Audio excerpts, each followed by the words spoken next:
Shout out to the God Turk, Supreme Clientele Radio.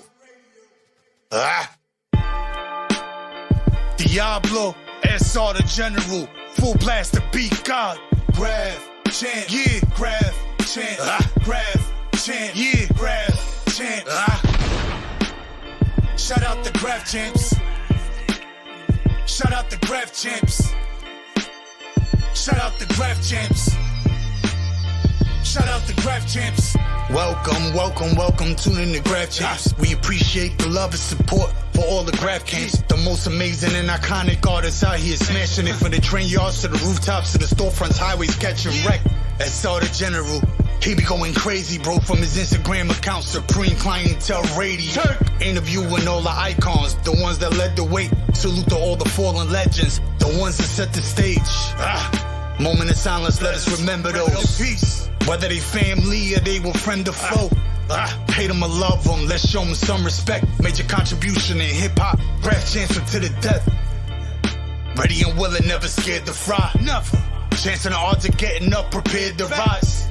Super talented vandals, never scared to die. Let's show them love while they breathing. Go ahead and share the live, share the live. So tell a friend to go and tell a friend. Interviews are dope from the start up to the end. To the end. Let's show him love and call it glory time. Repost his post on your post, share his post up on your storyline. We Graff Champs. We out.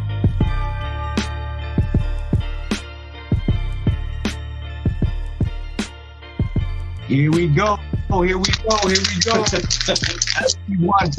All right, yo, before anything, yo, SP, we just want to salute you and thank you for coming on Graff Champs. You're a motherfucking legend, a staple in NYC, in graffiti, period, bro. And just me personally as a fan, I thank you, bro, because I've been fiending to hear your story for years. I appreciate you, man. I appreciate your patience. I appreciate your energy, man. You're still trying to, all the stuff you're doing now is like, you're really showing like love to a lot of people, and it's really nice to see, man. Yeah, I just want to push the culture forward. And you see, when people like you, later on in life, when you're gone, the stories and the history is not going to be there. That's why I need goats like you to keep the history living for all the younger generations. You got it right, man. You got it right. That's what it's about, man. It's like all the oral history, man. It needs to be recorded. It needs to be spoken on. Yes. So without further ado, this is how we do it in Graff Champs style. We want to know what got you into graffiti, how you got into graffiti from the very beginning. Well, I think like a lot of people, I grew up in the 70s, and like I went to like public school my whole life, and like from kindergarten to like 6th grade, the school that I went to, they never cleaned the school once. You know what I mean? So it was just completely bombed. You line it up outside for school, by the yellow lines, stuff like that. And you just look at stuff. You don't really know what it's about. You don't really know, but you just grew up in a time where that shit was on everything. It was on. And so by the time you get to 4th, 5th grade, you could start reading, like it says Van Halen. You could see the Van Halen logo, or it says Aerosmith, or it says Led Zeppelin, or Disco Sucks, or whatever it says. You could start reading little things. And then, sooner than later, most of my friends' older brothers, they started writing graffiti, and then you just kind of like started writing inside the school and stuff like that. So basically it was just something that you just saw. It just like, everyone, and I'm sure a lot of people that grew up in New York around the same time could say probably a similar thing, because it's like all the kids that I grew up with, at some point, just about almost all of them, they all wrote graffiti for a minute. You know what I mean? Everyone had to tag, girls, guys, everyone. The can came out, everybody wrote something on the wall. And so I saw that growing up. I'm saying, so I saw that growing up, and like I didn't really know anything else but that. You know what I mean? Like it had always been there. And then, we would go out, my family and I, we'd go out to the beach. We'd see like the CC trains in Rockaway, and the Double J when it was still connected over Jamaica Avenue, when it still was connected over the Van Wyck Expressway. And, I was like, it was still innocent, because when I first started writing, I just wrote in the neighborhood. It's funny, I was just talking to someone recently about this, and like, I forget who told me this, but when I first started writing, dudes are like, just write in the neighborhood and get better. And when you get better, then you could go and write in other neighborhoods and go float around. You know what I mean? And so I kind of did that. So I was kind of like a neighborhood writer for the first couple of years that I wrote. But yes, I mean, just seeing it. I mean, truth be told, I'll tell you one quick story, man. The one thing that I definitely remember seeing is like the school that I went to, it was like, you know, all fucked up. There was a broken glass and it was all shitty and holes in the wall. And on the fucking roof of the auditorium, there was like a part where there was no tiles, no bricks. It was just black, like tar on the roof. And someone up there had wrote, "We don't need ladders." And I didn't know shit, but I could read that shit. And I was like, damn, because there was like a drain pipe that you could climb up there. You probably remember, man, stuff getting roofed at school. Like people would be like throwing shit.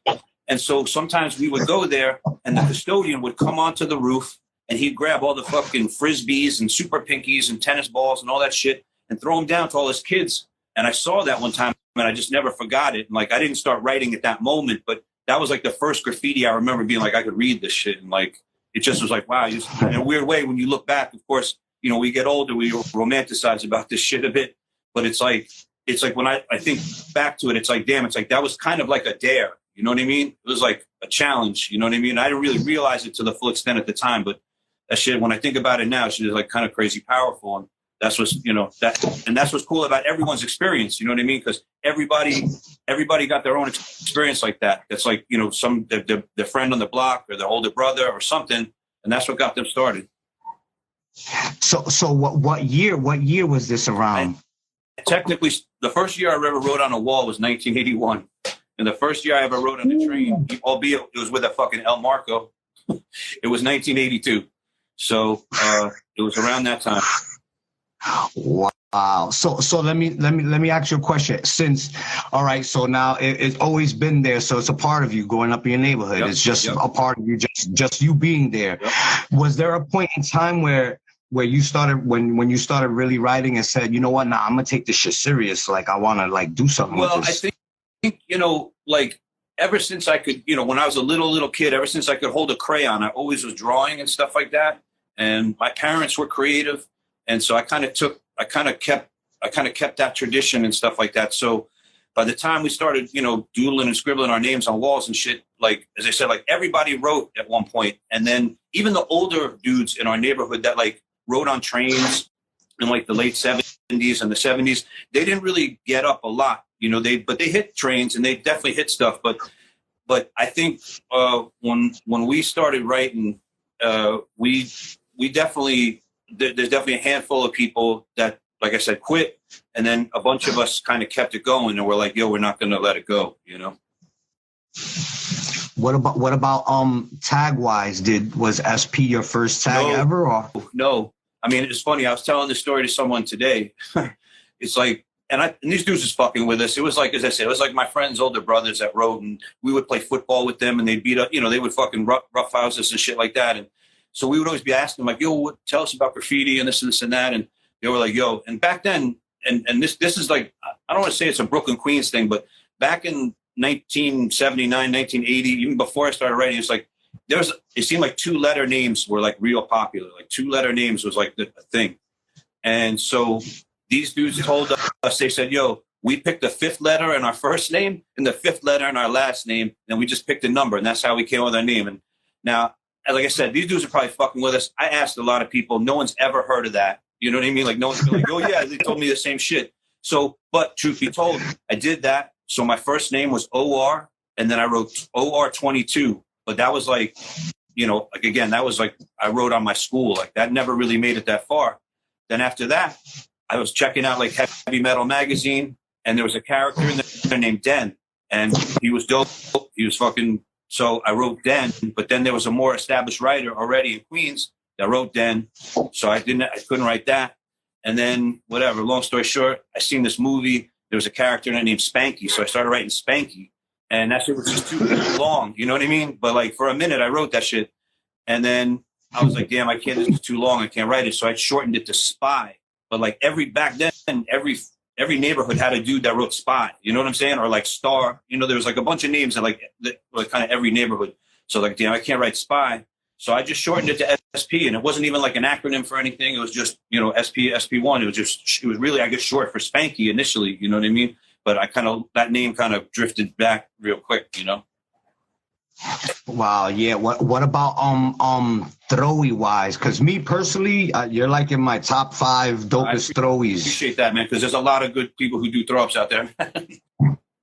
Nah, your throwy is just it's always the same every time, fluffy, beautiful. Well, you know what I mean? Very neat. That's my upbringing, man. That's my upbringing because, like I said, like when I got into it in the early '80s, you know, I grew up in Forest Hills, so like Continental Avenue and like the GG train, that was the first stop for the GG and the ENF train, and like basically TKC, TPA, RTW. These guys was the guys that was killing at the time. And the cool thing about the GGs is that they would switch up with the CCs.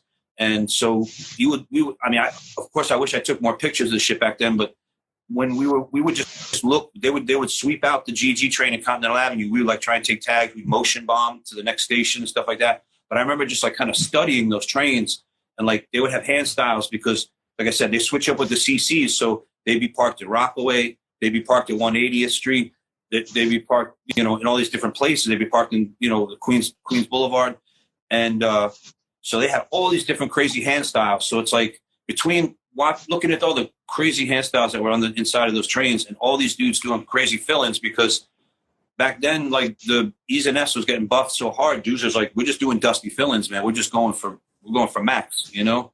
So that was really my upbringing. And truth be told, man, I'd be lying to say that all those crews, TPA, RTW, TKC, they all have, that all influences my style.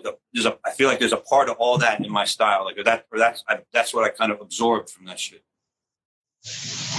So it's just like me, you know, I have like 4 or 5 icons from around my way, like that are like on the Mount Rushmore of Bushwick, and you know, you add them all together, and I took a little piece of all of them plus my own style, and I came up with me. You know what I mean? That's it. It's adding on and try to just push it forward and shit. And I feel you've been doing that for decades, my brother. What about the first time you ever went out to hit the fucking trains? Like, do you remember that? The first time you smacked the train? Oh yeah, I mean, like I said, we kind of dabbled for a while, like neighborhood shit. So like, but we were lucky because we had places to hit near us. So, you know, like I said, that we would go onto the platform in Union Turnpike and kind of do little mosquito bites and stuff like that. Go into the tunnel, do little mosquito bites. I mean, we were doing silly shit back then. We'd be like going down there and like shooting off bottle rockets and shit, and just be like bugging out. You know what I mean? There's little kids because we were so young. But like I said, all these guys, you know, we got to see all this stuff. Like you had a front row seat to all this, you know, and you speaking about Bushwick and stuff like that, about KP and AT and all that whole era of stuff is like stuff that I grew up looking at. So it's like it just was like that to me. That was a magical era, man. That was like a magical era of graffiti. I mean, even just the double J trains, like PO, Bid. I mean, there are too many names to mention, but it's just like the shit was real live back then, and it was real live. Yo, that's why I love doing this, because hearing the stories, me personally, I missed the train era because I was too young. But you know, seeing Wild Style and Beat Street and all that, that's what I wanted to do when I was 8 years old. I'm like, I want to do that and shit. So, all right, hold on. I got a little bit off track. So yeah, so the first time bombing, shit, I don't know. I can't really remember the first time. I remember a couple of times where we went, like the first time I went to Astoria. It wasn't the first time I hit trains, but I remember going to Astoria the first time, and it had to be like either late 85 or early 86. And I had never gone there before. And then we went there one night, and it was just me and my man. And like, we got over, and it was just like, yo, we're going to come back here every day. And like, there was a chunk of 1986 where we went there almost every day. And if not even twice a day, you go there during the day when they laid half that shit up, and we would hit all the insides, and we'd come back at night when both things were laid up, and we'd hit all of that. And like, if you did it right, like, there'd be like 6 sets. And the beautiful thing about Astoria, man, the thing I loved about Astoria is that, hey, you had like, it was like a salad. Like, you had a selection. You had bulldogs, you had flats. Sometimes you had Ridgies in there. You had a little bit of everything in there. And if you could knock everything out, you could, you know, get 50, 60 throw-ups, you know, and it was like a good feeling, you know. I could imagine, bro. What about on pieces or doing a whole car? Did you ever do like a fucking whole entire? Funny, man. Like, you know, I basically, all the dudes that I wrote with were like bombers. You know what I mean? And like I was one of only a couple of dudes like me, this dude that wrote Hush, were like dudes that did pieces. You know what I mean? And so in some ways, I wish I did more pieces on trains. Truth told, I probably only did about like 10 pieces. And we did one end-to-end whole car on the A line in broad daylight too, on Valentine's Day, 1987. Me, Dash, and AI KSW. And that was pretty crazy. But yeah, it was crazy because I remember we would go to layups and I'd be like, yo, I'm going to do a panel piece. And I would do a small piece. But by the time I was finished doing that piece, you know, sometimes we roll to the layup like 8, 9, 10 guys. And they'd all do fill-ins. So by the time I get done with a panel piece, I'm going to the next car to start doing a fill-in. These guys would already have mapped the whole shit out with fill-ins. There'd be no room left. You know what I mean? But, you know, what was there. And these dudes so obvious. Like, so it was like friendly competition. Like, so when we got in the layup, we were all just side by side, like boom, boom, boom, boom, boom, each car. And so it just became more like just trying to get more up. So like I said, I wish I had done some more pieces, truth told, but like, it's cool. I'm just glad, you know, I got a piece of that time and stuff like that. Cause, you know, I'm not trying to say I was like a king or anything like that. Like I did, you know, I definitely went, you know, again, I remember someone telling me back in the day, they said, well, yo, if you hit trains 100 times, you went to the yards and layups 100 times and you were a real writer and stuff like that. So I always felt like, all right, well, I know I did that. So, you know, whatever that's worth, but I, you know, that's an actual fact because people like don't know what type of impact they make because you know you're you, so you don't know how other people view you. Sure. Nah, you slam shit, bro. You one of them dudes, bro. For real. Like the streets love you, my nigga. When I say at the end of the show, oh, who you want to see on Graff Champs? Who you want to see next? Your name has come up many a times. But that's not even the reason why I kept bugging you. Is because I'm your fan. I'm a fan. I wanted to know. I appreciate it, man. I mean, you know, it's funny, man. I was talking sometime. You might remember a long time ago. Damn, man. I don't know, maybe like 10 years ago. We kind of met at like this spot on Broadway. When yes, was like, yes, I think I told you. I was like, yo, you that nigga, son. You one of them niggas that made me right. I remember the place, so I knew how many dudes was coming down to paint that place out. And I was like, yo, I was with my man Curve at the time. And I was like, we got to paint something in here and try and get out of here before this place gets mobbed out. Because the fumes were already crazy in there. And there was no ventilation whatsoever. And I think as we were trying to leave, you and your mans were coming in, and we said, "What's up?" and this and that, and then whatever. But we didn't get a chance to kick it and stuff like that. And then I remember, like, I don't know, I can't remember who said something, but someone posted up on Instagram one time, like, "Yo, shout out dudes that did tags vertically and stuff like that." And they shouted out a bunch of like old school cats and stuff like that. And I remember I was like, "Yo, don't forget SR NBK." So, you know, thank you. Good looks, my brother. Good looks, bro. You know, I'm way after you, but like you was a influence on me, bro. Influence on a whole generation of motherfuckers. You know what I mean? And that's a fact, bro. Did you ever run into anybody like in the yards when you was painting trains? Like you ever ran into anybody else that was there? Sure. Yeah. I mean, I remember we went to 175th. Like, there's an era. Maybe not everyone would remember, but there's an era like in like 86, 87 where. Like this guy, John 156, was crushing what used to be the double A trains or the K trains back in the late 80s. And they laid up them shits at 175th Street uptown. And we went in there one night, and there was a moment in time where they were, and he'd be bombing with Smith and Sane also. So that they were definitely doing a lot of stuff in there. And like they were doing, I think the brand was called Retardo Green, and it was kind of like a clover green color. And they were all doing shit like for months or a year. I don't even know how long, but they were doing shit in green. And it was just like they had just like a stamp on the line because anytime you saw that green, you knew it was one of them or one of their crew. And so I remember going into that layup, and those dudes were painting in there, and there was like a green haze in the fucking air in the layup. And those dudes were in there painting. I'm trying to remember who else. I mean, damn. I mean, of course, you know, like I was mentioning Astoria, you know, sometimes you go to Astoria, it wasn't always friendly, but sometimes there'd be like 20, 30 motherfucking people in there. I mean, it was wild. You've heard it, you know, shout to, you know, I haven't seen him. I don't really know him, but shout to Wright. He was a dude that we used to see at the layup all the time back then. And, I mean, a lot of other dudes, but like, yeah, that place would get crazy, especially during the winter. You know, people be turning on the heat. People be getting on the microphone and shit. I mean, it was like crazy, you know, it was just live like that. It was like just all, you know, people getting fucking lifted inside the cars. And then, you know, sometimes the conductor would come in, turn on the lights, everyone would run, people would jump down onto the streets. I mean, it was fucking crazy. Yo, that sounds like mad fun, bro. I wish I could experience that shit, bro, for real. Well, I love trains so much. Astoria was cool too because like some people had like a fear of heights, you know what I mean?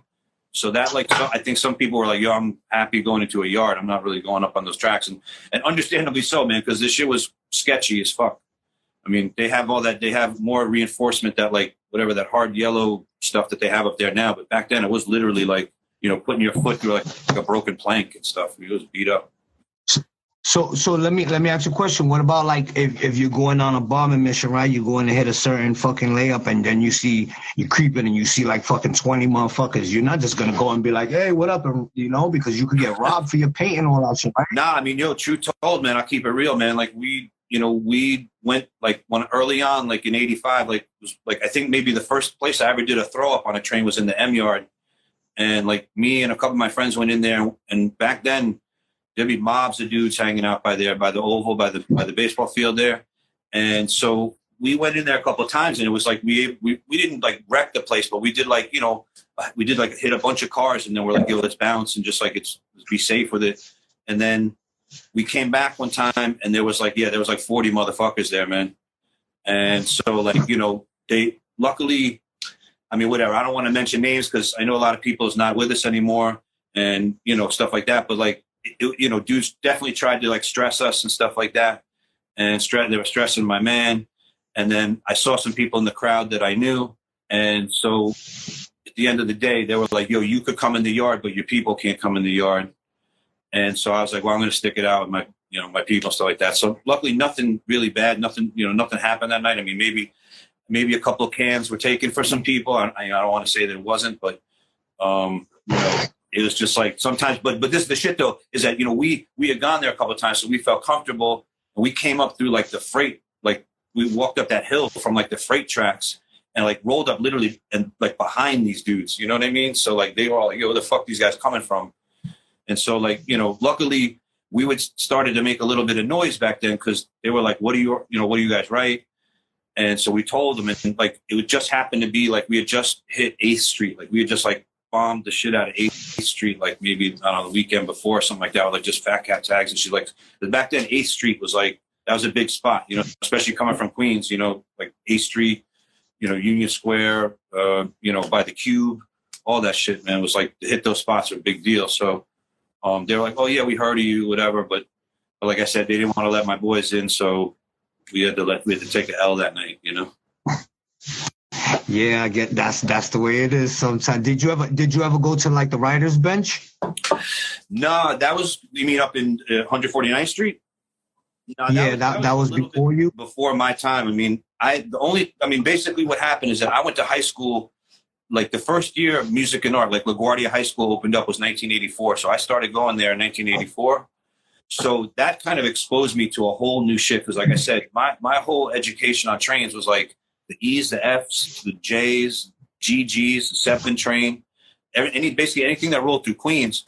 So by the time I got to high school, then I started seeing the ones, the twos, and the threes, and like really seeing like, you know, shit, famous pieces and famous writers. And because like to me, and I don't know, I don't want to speak for everybody, but I feel like the BMT lines, the letter lines, they were like, to me, they were like the blue collar lines. Like dudes were like, I'm not saying dudes, I mean, you know, Shout to Crime, and Baby, and all these dudes doing colorful pieces, and people did fresh shit on those lines, but dudes was just doing like blockbusters and top to bottom silvers and straight letters and like just shit that needed to be seen from like, you know, a mile away. You know what I mean? So that was also an influence, man. And so to me, I always looked at that. And then when I finally started seeing the IRTs, it was like, there was all the glitz and the glamour of Broadway. You know, they were all like lit up in colors and hot pinks and plums and, you know, all kinds of wild pieces. And I remember, especially on the one line, I forget the exact car, but there was a Case 2 end-to-end whole car that ran for like, I don't know, till the trains went out. You know what I mean? Like the only thing that happened is that back in the maybe like the mid-late 80s, the workers, they started rolling the one trains with like these rollers of paint. They wouldn't even buff the shit. They would just hit it with like a line every few feet. You know what I mean? So you still see it. So, but that car got mad, like the most respect out of a car I've ever seen in life. Do you think it was hard to like be? Did a lot of the question is like, was a lot of riders up on all the letter lines and the number lines, or was it just like it was hard to be up on both because of territorial shit? Well, there's definitely dudes that hit both the numbers and letters, man. There's no doubt about it. I mean, the first person that comes to mind is a dude that rest in peace to Rab CAC, man. Like he was a big influence on me. We went to junior high school together, and like I basically, took notes and watched what that dude did. And he hit the numbers, he hit the letters, he hit all lines. And but there's a bunch of other people that did that. I just, like, for whatever reason, I just stuck to the letters. I don't really know why. It wasn't even really a territorial thing. It was just what I saw. So that's what I wanted to, the R trains or the B trains, or we'd go to the Dewey Yard in Coney Island. I hit the trains that I saw, like when we hit the trains in 175th, that's when I was going to high school. So I would see those, going to Midtown Manhattan, So I was more into hitting the lines that I saw. But that being said, I never really did hit the 1s, 2s, or 3s. So I would have liked to have done that, but it just, whatever. I just kind of stuck. I kind of stayed. I was like a real Queenser, you know what I mean? Like I was a real Brooklyn Queens dude. Like I'd either be bombing shit in Brooklyn or Queens. Like that was kind of the zone. I feel you. So what about when all right, so I'm gonna pick your graffiti brain a little bit then. All right, at that time, cause to me, I noticed that, all right, so it's the Godfather era, like the 70s and the early 80s, and then you come out in the early 80s and you're going through there in the train era, right? So the amount of years that people got to spend in the train era before it ended wasn't very long. You know what I mean?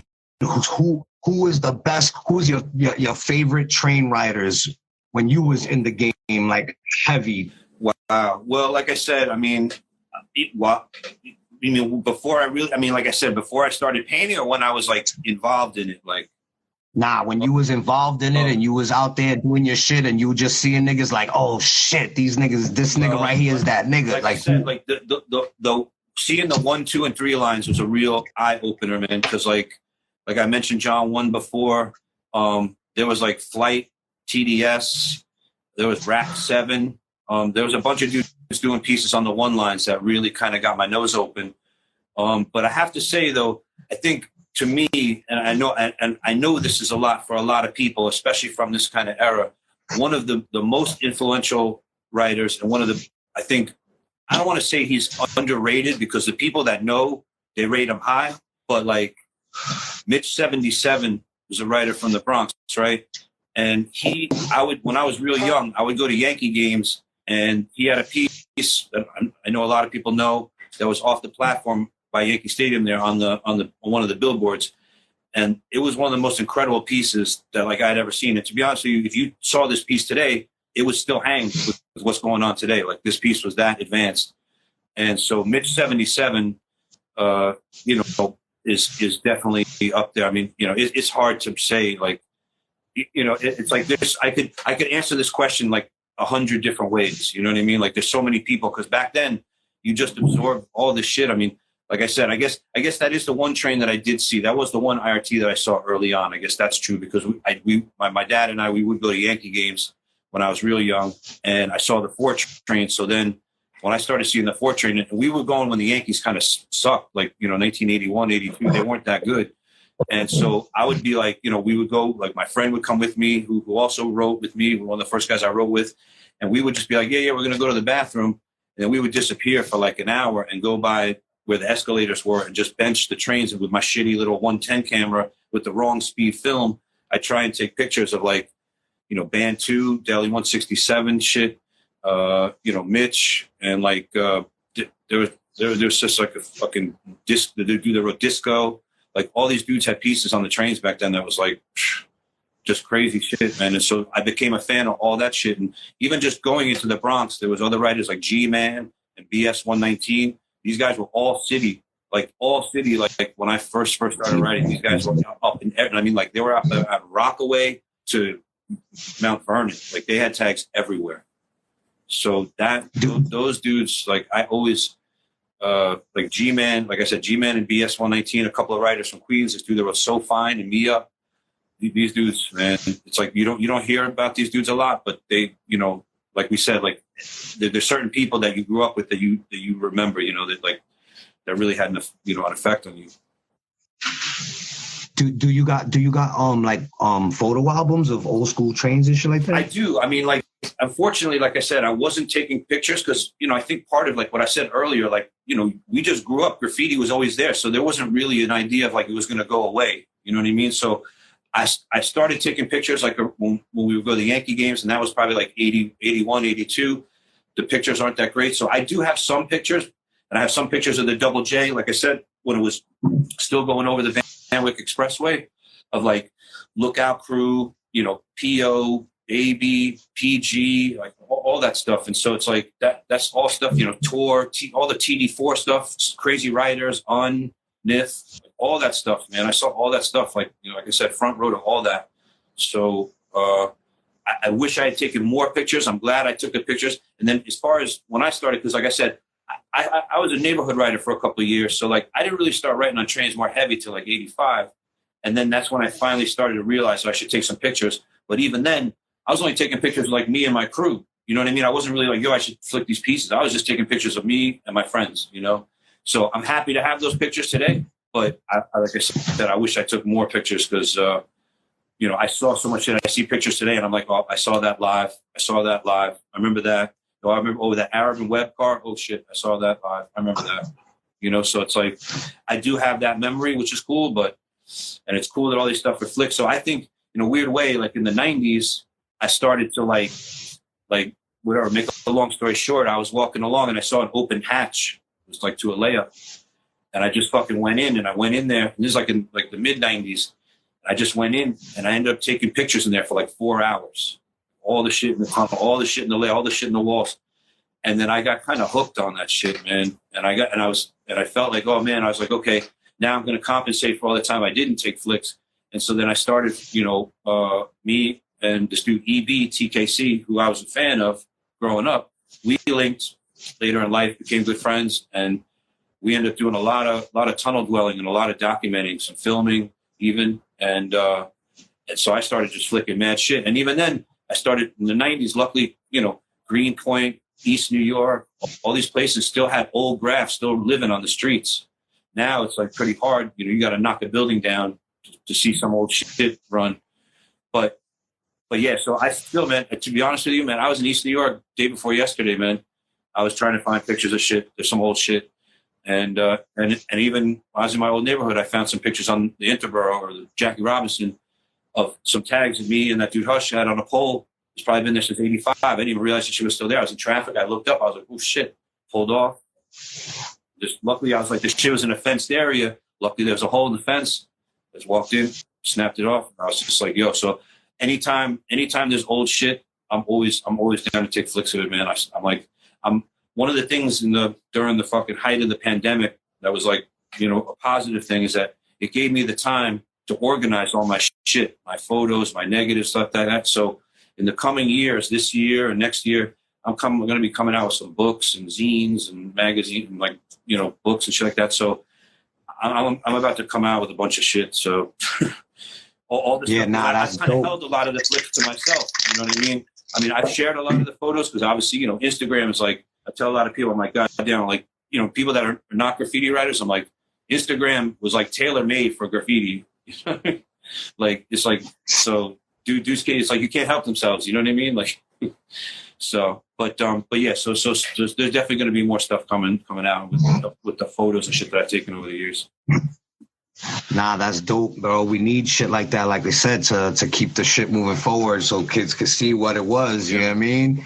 And shit. What about did it ever hit you, like, when did it hit you, like you feel like you got the recognition, like you know what I mean, like you was getting up or killing shit? I don't know. I mean, I don't know if I ever really, you know, it's funny, I don't know if I ever really was like, you know, I'm looking to get recognition. I mean, I'm like a pretty humble dude. So I'm just like, I'm happy to be like, you know, having fun with it and stuff like that. I mean, there's definitely times where like trying to remember who like, where like there was someone like that you looked up to and that they knew who you are. I mean, like, I'll just say later in life, like I was lucky enough to meet Jester, who's like a fucking legend. And he fucking bugged me out because he knew who I was also as like an artist. He knew me by my real name and all this stuff when I met him the first time. And I was like, which is crazy because also I guess the first time, even though I didn't know it, I was going through the system and he's seeing me in court, but that's another story. But when I actually met him, I was blown away. He was just so, he knew who I was and shit like that. I was like, damn. I was like, you know, that's a moment where like you feel like, wow, like, okay, that's cool. You know what I mean? Like that people like that know who you are. That's pretty cool. Hell yeah. What was there ever a time where you met somebody that it disappointed you? Because there's been plenty of times that I've met niggas, I'm like, oh shit, and then they were just dickheads. Yeah, I mean, I'm sure. I mean, obviously, I'm not trying to shit on anybody, but I mean, yeah, I don't want to say names like that. There's all of the above. I mean, that's the beauty of it, man. You know what I mean? That's the beauty of it. Is that it's like I always say, it's like if everyone met each other on the right day, everyone would be cool. You know what I mean? Right. If everyone met each other on the right day, but that doesn't happen. Not everyone meets each other on the right day. So, but I can't really think of anyone off the top. I mean, there's times that I guess you get disappointed, but I to be honest with you, man, I feel lucky, man. I mean, it's like I know Vinny. You know what I mean? Like I never thought, like, you know, growing up seeing Vinny my whole life, and shout to Vinny. I mean, dude's still getting it in, and it's like, you know, I grew up my whole life, and you know, it's like, especially when you come from Queens, man, because back in the day, man, Queens got shitted on, you know, because dudes was like, yo, it's not the Bronx, it's not Brooklyn, it's not Manhattan, and you know, I was just like, yo, Vinny is quick. I was like, yo, Queens is represents. So I was like, I didn't really feel stressed about it. So I was like, yo, but just to be able to, I never really thought back then, like, yo, I'm going to know this guy later in life. You know what I mean? Like I actually paint with him. You know what I mean? So that's the kind of shit that's like, you know, that's good, you know, because like, you know, I say to dudes like, you know, whatever in the Instagram era, it's like, you know, you don't do it for the likes, you do it for the love. You know what I mean? Like dudes do it for the love of it. You know what I mean? And that's the realness. So that's a fact, bro. That's why we did it. It was never about fame or nothing like that. It was just for the rush, the feeling. You know, I was getting away with something. You know what I mean? Of course, man. I mean, the whole shit, you know, getting over on shit. I mean, getting away, you know, stepping back and seeing what you just did and like being like, all right, what's the next stop? Like, where are we going next? And preparing for it, racking. Like they didn't know the lifestyle. It's a lifestyle. Like we get up, we're racking all fucking day, we're bombing all night. It's a full on. Yeah, I mean that's why. I mean I'm a little bit older now, so like I tell most dudes, like I'm like, yo, I don't get down like I used to, but I still get down. You know what I mean? But like I got it's just like it's a full on. When I see dudes getting it in, like I'm just like, wow. I'm like, you know, they're living the shit. You know what I mean? Because like you dudes have to be at least bombing 3-4 nights a week. That means they're racking, they're sleeping in, they're doing what they do to survive, and you know, taking flicks, catching day flicks, whatever it may be. It's like a cycle, you know. So that's a full-time job right there. That's a full-time job. That's a fact. A lot of people don't know how much dedication it takes to do all of that shit. Yeah, and like scoping out spots, the whole shit. Right. Or getting mad when the rack gets blown up, right? Too many people know about it. You told this nigga about the rack. Yeah, well, that's crazy because, you know, we used to hang out. We used to hang out on Continental Avenue, Forest Hills. And it's crazy because one time I went to the city, and I don't know if you remember a dude, and I don't know where he's at today, but I haven't heard about him. But I'm sure you heard of the crew BSK and AR BSK, who I believe was the president of BSK. I met him on the train one day in like, I don't know, like 1984. Where I think I had a black book on me. He was like, yo, you right. We just started chatting.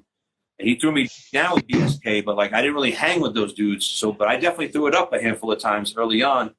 And then one time there was a Woolworth right on Continental Avenue where we racked. They basically had crime on. They had like, you know, the 5-6 colors. They had like leather brown, flat black, white, antique white, cherry red, true blue, and hunter green. But that's still all good. So we would go in there. And I remember what we would do, me and my boys, we would go in and we would all go down different aisles and then end up in front of the paint at the same time and then just kind of try and swipe it and grab a bunch and just keep on going. And one time we tried to do that, and boom, we walked right in front of the paint, and AR and another dude, I believe, that wrote RT were there with two long ass coats. Like they had like winter coats down to their ankles, man. And they was like about to rack up, and we kind of blew the spot for them. And we were like, yo, it was cool. We weren't like territorial with it because we didn't give a fuck. We were just like, yo, man, take as much paint as you can, man. There's fucking we would steal the paint. They'd be like offloading the paint off the truck onto the elevator to bring it to the basement. And sometimes we'd grab a 6-pack or 2 off the elevator before it even got into the building. So we just like, yo, fuck it. But I remember we was in there and we were like, oh shit. And I was like, yo, we met before. I was like, you throw me down or whatever. And so, you know, it's just funny how all that shit is, man, you know. Hell yeah, yo. What about this is another question I always wanted to ask you. When the trains was dying out and then the street era was coming in, how was that for you? Was you like, oh, now I'm gonna just hit streets? Yeah, was it difficult? It was like, for me at that point, it was like intermittent because I was in college at that point. So I was only in the city for like a little bit, you know, during the summer, Christmas break, you know what I mean? So I wasn't around 24/7. So now you're talking about the era when, like, you know, Jaws and TK and Josh and Easy and those guys were killing Chino, and all them dudes was killing Gates. And so I definitely wrote, Gates, and doing Gates was like a big deal, you know, back 89, 90. So yeah, I did a lot of Gates, not as many Gates as those dudes, but that was definitely a thing. Like Gates became like a priority, you know, like for sure. Because that era of SP right there is the one that was very influential on me and shit. When like the Gates, the throwies on the Gates, the little fill-ins and shit. Yeah, well, that, you know, that's the shit, is that there's all these different eras and the shit still evolves. You see what's going on today. Dudes are still crushing whole cars, man. So it's still going on. But when you started hitting streets, did it fulfill your fucking, like, was it the same as train bombing? Like, did train, you know? Again, I wasn't as prolific as a bunch, but once it went to clean shit, I definitely partook in that. You know what I mean? Like, I definitely did some turnarounds and stuff like that. But yeah, it was weird. I think at that point, I started to, when I got out of college, then I started living in Boston, or outside of Boston. So I wasn't in the city full time. But so at that point was like when I really started to, you know what, that's really like the early 90s is really the point where I started to take piecing more seriously.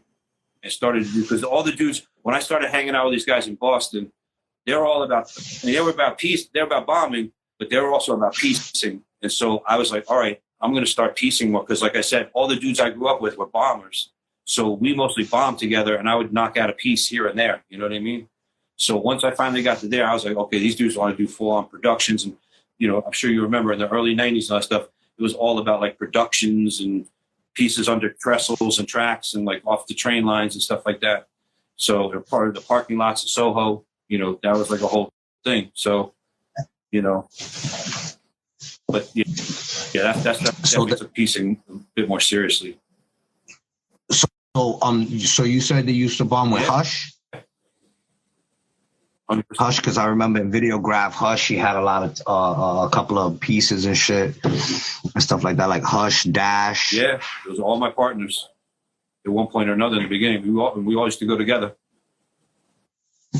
Dope. Who's your favorite person to go bombing with? Well, there's a lot of people, but in some ways, I say, I don't know if it's a tie, but I'll tell you this. There's a dude you may heard of, and respected to Deck 2DX now, but I used to ride with this dude, Deck, from Bushwick. And yeah, that's my boy. I respected Deck. And shout out to him, man. Shout out to that man, because that dude was a killer. And not only was he a train killer, but like him and another dude I mentioned before, this guy AI KSW, also a train killer. These dudes, they had like what I would consider like a sixth sense. Like we would go and paint trains together, And these dudes, they just knew. It's like, you'd be going and you'd be not sure, like, workers rolling up on you or other writers rolling up on you. These dudes they didn't give a shit. They just knew how to do it. And they I can tell you, like, I bombed with these dudes a bunch of times, or more, like tons of times. And fucking, they would get more throw ups than everyone else, catch more spots. They just had that fucking, that killer instinct to get, more shit. So I would say Deck and AI. I mean, again, there's a lot of people I bombed with over the years that, like, all my are like family. So, but those dudes, I have to say, man, they had a little extra fucking boost, man. Because those dudes, I mean, I remember we go to the M Yard and Deck would be like, I'm going to go in here and check this place out first. I'd be like, all right. So we check, because we would go down those dead end blocks and climb up the fucking chain link fence to like the second story, and then like shimmy over to the hole that's like under the live track. You know what I mean?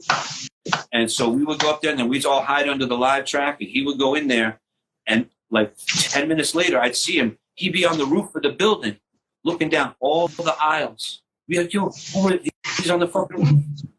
And like, yo, truth be told, man, I mean, again, not to be like whatever, but like me and Deck did a lot. Me and shout to No, FYA, fucking shout to Mag, rest in peace, and fucking, we did a lot of shit together. And like one night, I can't front, man, me and Deck tried to do a rooftop off, Seneca Station. And yo, he like, I couldn't, he was tall, man. I was just a little, I'm not that tall. I was little. So he climbed up to the roof, and I couldn't climb around the barbed wire. He could like walk around that shit. Like, again, the dude was like a magician, bro. So, but luckily there was a ladder up there. So he put the ladder down the street. All his boys were chilling on the street. There was still like, that's back still when like a bunch of those buildings, those like brownstone buildings, were like still like boarded up. There was like no one living in those buildings. And dudes were just chilling on the corner, chilling in the stoops. And so we went on the roof. They had our back. We started doing our outlines. All of a sudden, you hear dudes from the street whistling. We look up at the train station. There's like 5 or 6 cops just standing on the platform, just staring at us. So we broke out. We ran to the back of the building, and fucking, he's like, yo, he's like, we got to jump to the next building. And I'm like, what? And it's not a far jump, but it's far enough. And he jumps right onto the fucking fire escape of the other building. And I'm like, yo, I don't know if I could jump that far. And it's like a 4-story drop or 3-story drop. I don't say it would kill me, but I'd be fucked up if I fell that shit. So, yo, I ran off that shit and I jumped, and like half of my arm grabbed onto that shit, and he grabbed my other arm. So I don't want to say he saved my life, but like, yo, he saved me in a fucking tight spot. You know what I mean? I never forgot that shit. And then the craziest shit is when he pulls me up, we finally get onto the fire escape, and I'm thinking like, yo, we're going down the street and trying to get the fuck out of here. He goes up. He goes to the top of the building. And I'm like, yo, where the fuck are you going? He's like, no, we're going to the top. And so we get to the top so that he could look at the corner, and he could see all 3 corners. Because back then, there was not only the cops on the platform, there was even auxiliary cops walking around. And they were like, you could hear the stereo of the fucking walkie-talkies, like, this. And we were like, oh, shit. So he saw, from this vantage point, you could see all 3 corners. We saw these cops walk around the corner. And then we fucking ran down the fire escape and jumped on top of a dumpster. Boom. And then we got away. But it was crazy because, like I said, you could hear all the walkie-talkies in stereo. And they were like, yo, we see kids on the tracks. And we were like, yo, there must be some other fucking kids on the tracks. So luckily we got away. But that shit, yo, I always remember that night. I was like, yo, that was the night that was sketchy. I wasn't sure I was going to make that jump. But luckily, so that's great. A lot, man. So shout out to Deck. Salute to my nigga Deck. Word, bro. Give me another crazy. What's the craziest bombing story you ever had? Craziest bombing story. Wow. Yeah, that's hard to think. I probably should have thought about that earlier. Well, I tell you this shit. Okay. I know one time, back in like '89, they closed. It was like the Interborough Park.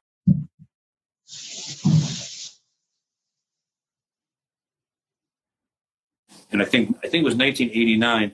They closed half of the highway. They were doing like construction. So basically there was like no no lanes going to Brooklyn. There was like one lane that went to Queens out towards Long Island, and that was it. So we would just run around on the highway. And so that gave us an opportunity. Like, you know, we were just doing tags and throw ups on the highway. We were like, yo, we could do full on fucking pieces on the highway now. Fuck it. So me and that dude Hush, we did 2 silvers under by Union Turnpike. And I don't know, it was like, you know, late at night, 2:30 in the morning or whatever it was. And so we were doing pieces down there.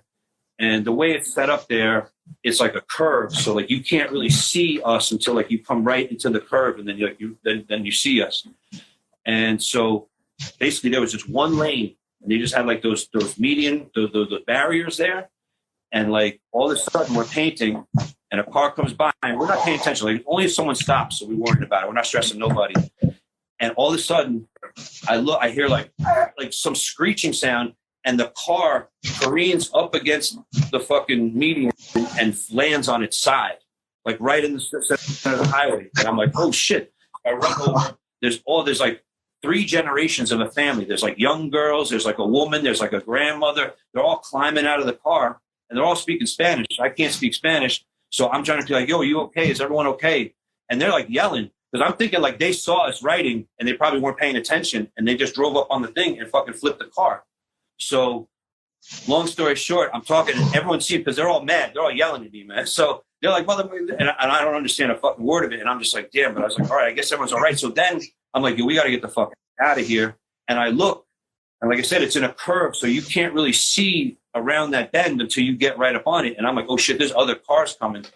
So I kind of like jog up, and I see other cars, and I'm like, yo, stop, like slow down. And so I slowed them down, and people got out, and I'm like, yo, and then we fucking ran into the woods and disappeared.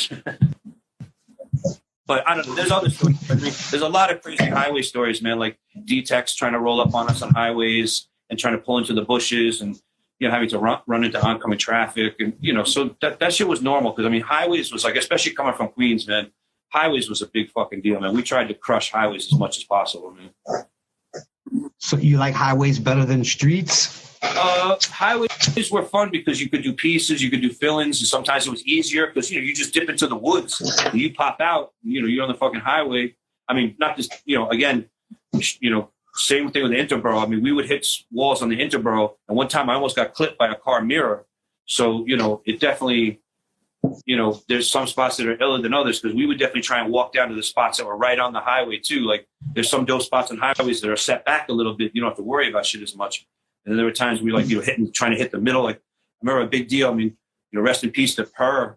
I mean, you know, Per TAT and Per FX, man. Like even when I was first coming up, man, he used to have RE throw ups, man, like in the middle spots of the highways, like that little thin spot in the middle where the walkways, he had those spots, even in Queens. And I was like, yo, I remember seeing those shits, man. So I was always like, damn, I was like, anytime we try and get a center spot, I was like, always try to run in the middle of the highway, get the center spot. And so, you know, but yeah, highways were fun. You know, I mean, back then it was everything, you know what I mean? But back then you had access to everything. I mean, you know, like I said recently when I was doing shit with Angel and Z and stuff like that, it's like, you know, Forest Hills was a great place to grow up, man. You had truck yards, garbage trucks weren't far away. There was just fucking, you had handball courts, train yards, layups, highways. I mean, the Interborough, the Van Wyck, the Grand Central. I mean, there were just walls. There was shit for days, man.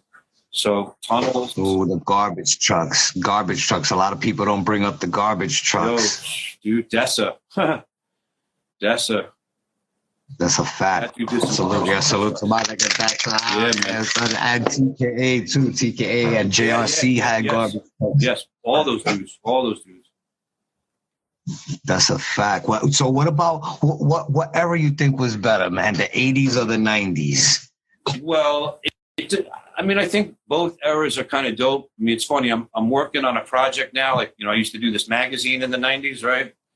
So we're making a book and an exhibition off of like my archive.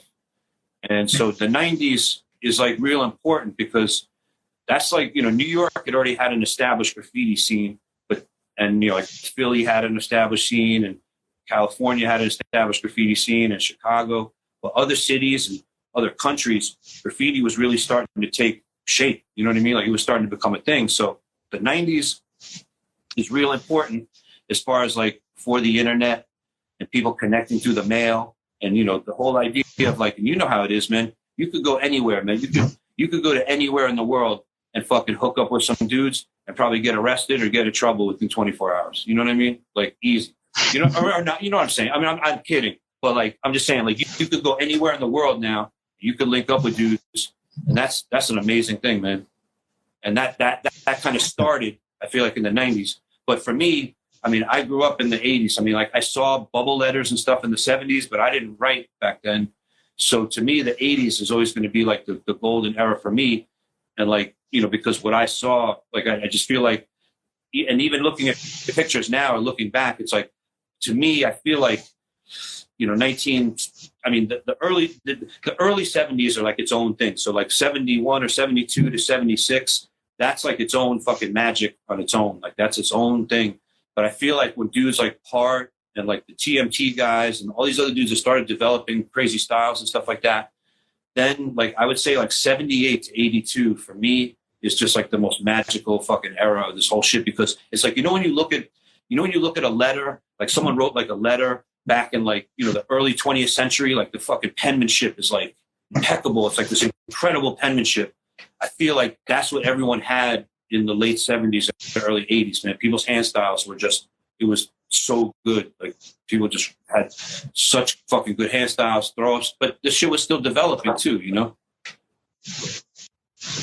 So, because I know in the 90s, a lot of niggas there's a lot of dope throw-ups in the 90s. Well, dudes started getting extra. I mean, obviously, you know, I mean, like I said, Dessa and Giz and Scuff and Kez. I mean, these dudes started doing shadows and force fields and, you know what I'm saying? Like, so it just, that's the shit that's cool. Like I said, like for me to like see like, you know, like a dusty, you know, min, like an NE throw up on an ENF ding dong with like a fat cap fill-in and like a stock tip outline from me, and then to be influenced by that, and then to see other dudes that came after us, and I'm not saying they're all influenced by me necessarily, but like you saw that progression, you know what I mean? And like dudes just kept on at, and now you see where it's at.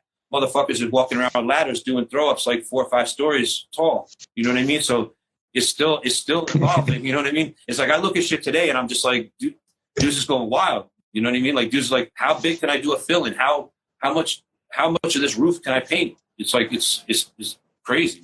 That was gonna be one of my next questions. Like, what do you think about the graffiti these days? It's bananas, man. I mean, it's just like I'm just amazed that dude get away with some shit, man. Because I see things that I'm like, dude, you had to be sitting there for at least 20 minutes, man. So, but it's impressive, man. It's not like at one point that was me, but like I'm not, like I said, I'm not trying to crush streets, but yeah, no, I give credit to all them dudes, man. Dudes be like, yeah, I mean, there's too many to mention, but you know, they know who they are, man. They're dudes just killing shit. And like in some ways, I don't think New York, you know, whether trains or streets, in some ways, I don't even think New York has ever been this killed in some ways. That's a fact, because a lot of out-of-towners too come and just destroy shit everywhere too. Yeah, I mean, it's like, I mean, you know, I'm trying to remember like Star Street, Brooklyn. There's like a wall. There's like one full street that's like a brick wall. I forget what's in between what streets it is. I'm pretty sure it's Star Street, but it's just like from end to end, it's just macked out fill-ins the whole way. It takes up a whole fucking block. It's like across from that park. I'm spacing on the name, but when I see like that, just like dudes just doing rooftops. Like now, it's like everything's on. It's like when we wrote, you know, it's like even before, like, you know, shout to fucking like, you know, OE and P13. Like these dudes went. Not only were they trained fucking killers, these guys were like all city, like tags on the Triborough Bridge and on the BQE, and it was like they just had stock tip tags. That's it. They didn't even need a fat cap. They just had stock. Now I'm just like, wow, like dudes are just fucking, you have to do like the biggest, I mean, dudes doing like 3-can fill-ins too. I mean, it's just crazy, man. Dudes doing fucking fire extinguisher shit. So it's, yeah, it's pretty nuts, man. You never did a fire extinguisher? Nah, I never did. Like I said, I've done some roller shit, but I've never really fucking squeezed off one of those shits. No. I mean, I've squeezed off a real fire extinguisher, but that was different. Yeah, like I never wrote my name with a fire extinguisher. Imagine a giant vertical coming down the whole building. That would be crazy. I was like, I think it was like Metro and Troutman or somewhere around there. I seen that dude Duster had a huge fucking tag on the side of a building. I was like, with a fucking fire extinguisher. I was like, so, you know, it's old habits die hard, man. That's a fact, bro. So did you ever went to a different country bombing? Yeah. I've painted in Italy and Paris and a bunch of different places. Not as much. I'm sure there's a bunch of people that have painted in other countries more than I have. But yeah, I've been fortunate enough to paint Germany, a bunch of different places. So yeah, it's cool, man. Yo, that's fire. Did you ever go to a country and like people like they knew who you were? Like, oh shit. Yeah, sure. I mean, because anytime I painted like another country, I mean, besides Canada, maybe. It was like in the 2000s, you know what I mean? So, yeah. Oh, all right. So it's like, yeah, I mean, yeah, definitely hit a bunch of places, but yeah, there's always other, I mean, there's definitely still a bunch of places I want to travel. That's for sure. What about movies and commercials and shit like that? Your shit, how many movies your shit came out in? You must have came out in a lot of movies. Some, not really, but yeah, some things. I don't know. I mean, back then, you know, back in the day, it was a big deal when you came up in the newspaper or came off in a TV show. Now it's like that shit happens every day. Yeah. Right. Yeah, merch, of course. People could like buy sticker packs and canvases and shit like that off of you. Yeah, I mean, you know, I don't really push the shit hard. Like I do stickers and prints, and I sell some of the old issues in my magazine.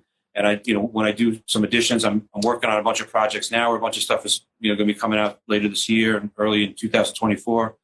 But yeah, I mean, it's like, you know, I just, you know, I appreciate that people, you know, I appreciate that people are, you know, are still down for me and stuff like that. So it's like, you know, people want to buy stickers or want to buy a drawing or buy a print. You know what I mean? It's like, you know, I do other artworks that may be like more expensive and stuff like that. So I want to make sure that everyone, you know, has a chance to buy something. So I'm not trying to like, you know, charge, you know, I want there to be affordable stuff for people. You know what I mean? So if a sticker pack or a T-shirt or a print or a drawing, you know what I mean? And pin, you got to make a pin. You got a pin? I got one. You got one? So then people can hit you up on your Insta for that. The pin? I need that. It's on the big cartel, man. It should be on there, man. It's like I said, I don't market the shit to death. I should probably be better at that shit, but I'm down, you know, I'm down for people to kind of like find it, you know what I mean? And when they find it, people buy stuff. So it's like it's kind of a steady stream of stuff, you know, that's kind of, you know, I'm selling one thing or another, but yeah, it's cool. I mean, like I said, I appreciate that people dig what I do. And so I want to make sure that, you know, there's some, you know, if someone wants to buy something, that there's an opportunity for that. Yeah, that's dope, bro. I definitely need the pin. I didn't know. I need that in my collection. Yeah. Definitely. I get you. Yeah. So now, I gotta pick your graffiti brain. I'm sorry, this might be hard. Pause. But throwies. Who's your top 10 favorite throwies? Come on, you have one of the dopest throwies. So you got to tell me, you got to spit somebody out, please. Okay, I think I've probably already mentioned a few of these people already. All right, wait. You get my paper ready. My bad. I don't mean to be unprepared. All right, I'm good. Oh, no. I mean, again, there's more than 10 people, you know what I mean? But I mean, 10 people, yes. I mean, 100% Baby 168. Those throw-ups were like mini pieces. They had a shadow on them. Those, especially the ones in the floater spots. Beautiful. I guess, okay, to stick on the J train, I was a big fan of PO's throw-ups, man. POSIS, man. I love those throw-ups, man. I know they're like, I don't think I ever seen anyone do throw-ups like the letter P like he did. Like that was like unique to him. And like, yeah, I mean, again, you know, AP, AT, YD, I mean, Quick, Min, Hayes. Hayes. Ooh. I mean, damn, bro. I mean, let me check EL3. Let me try and think of some esoteric. Of course, EB, Sir, Eco, TKC, and then, but no, maybe actually hold up. I know I probably already mentioned 10, but of course, OE with the throw-ups. Ooh. And then, all right. And then if I could keep going, but if this is my last one, which is maybe my favorite one, is demo TPA. Ooh. But there's more. I could shout out another 20, easy. I didn't even say Iceman. Tell me one more. Iceman. Ice LFD. Iceman. Yeah. Huh? my boy's like, get all 20 out of them. No, because like RE, MOG, SR, TLS. Damn, bro, so many throw-ups. I mean, I like the Rab CHC throw-ups. I loved. Damn, bro. Kaya, the CA throw-ups. The Joy. Zephyr did the Joy throw-ups. Oh, hold on. Wait, Sloan. Hold up, Sloan.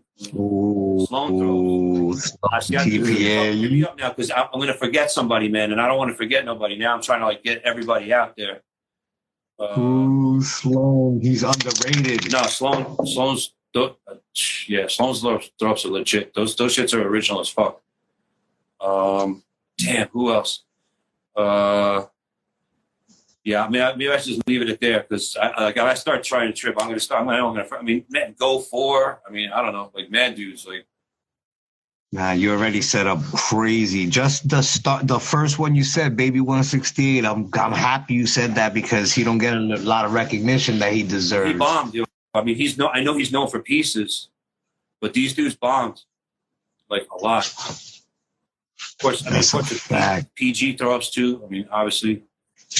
PG, rest in peace. Yeah, bro. So, what would you tell? Like, do you have any advice for the young graph riders, like that's trying to get come out? I mean, just like what would be one thing? What one thing you would tell them? Advice? I don't know. Just keep going. Just keep pushing it. You know what I mean? Like, there's some dudes. It's like, back even when I was riding on trains, you know what I mean? It's like I said, I was more of a bomber. I was into making mops and doing insides and doing throw-ups and stuff like that. And so there's dudes that rode on trains that only did insides or only did throw-ups, you know what I mean? So today, now you got people doing rooftops, full on, like fucking roller pieces, all kinds of wild shit. Fucking whole cars. So I'm saying, just keep on going with that. You know what I mean? Keep it going.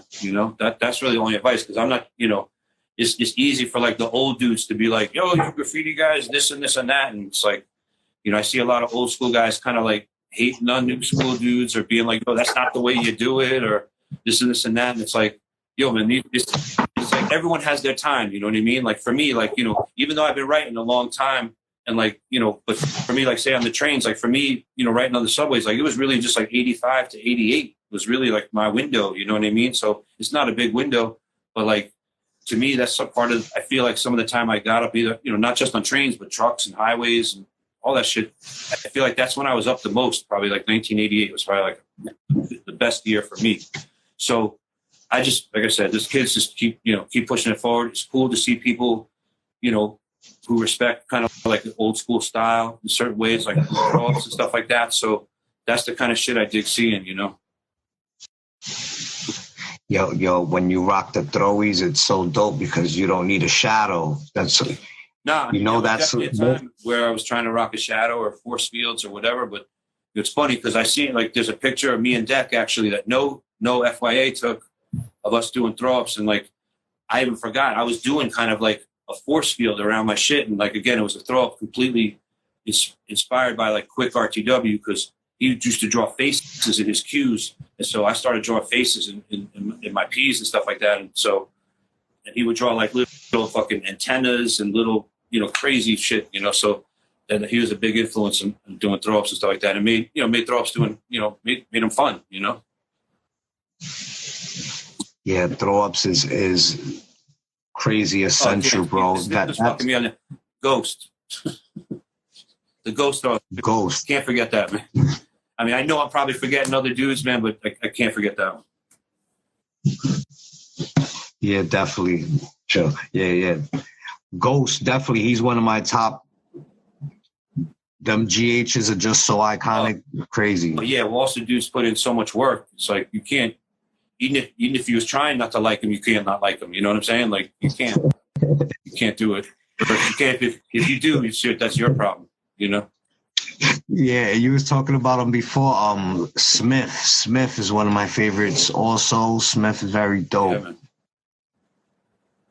Yeah, very, very dope. Yeah, well, those dudes also, like I said, there was a time where him and his brother they ran shit crazy. They were running on the lines heavy.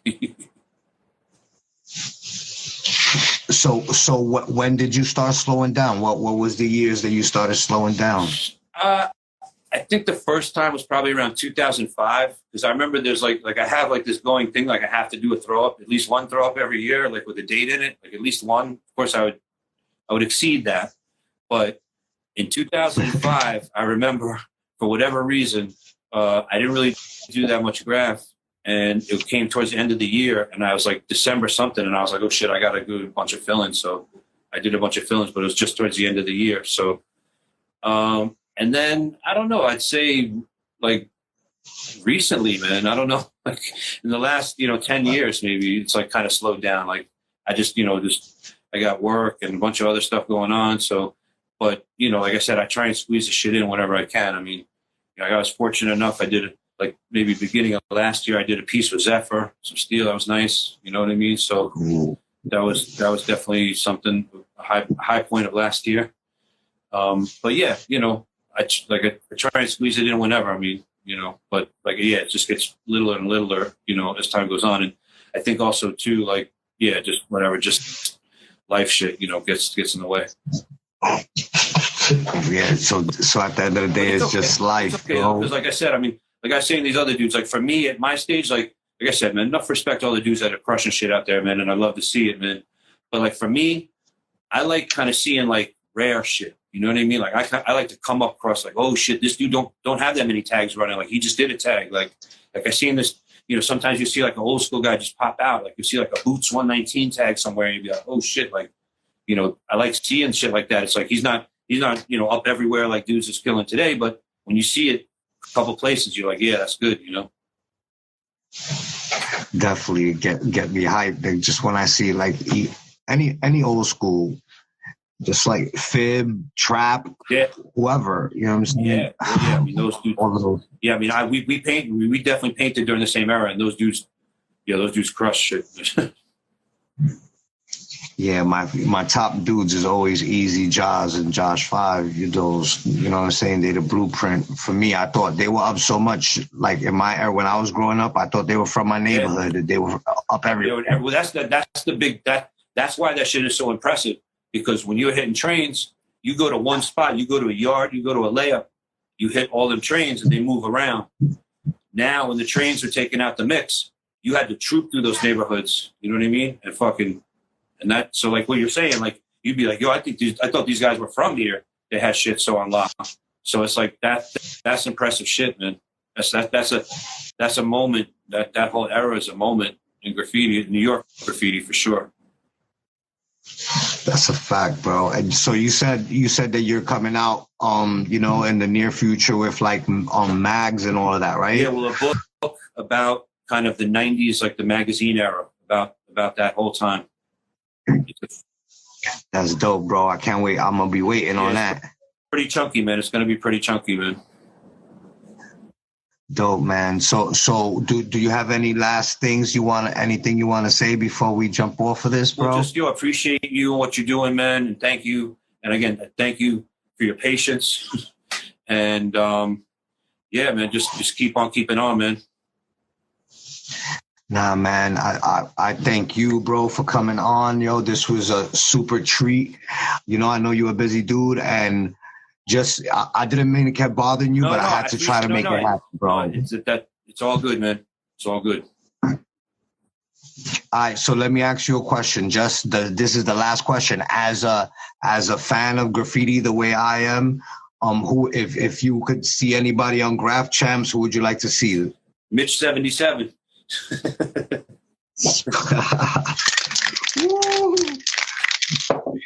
Yo, SP, thank you so much, my brother. You are a NYC GOAT, and we salute you, my brother. Thank you, man. I appreciate it, man. Enjoy your Saturday night. Enjoy the weekend. And salute you, General. Yo, that's motherfucking Graff Champs. That was SP ONE BFB, baby. That's the, what is this, the third or fourth show of the year?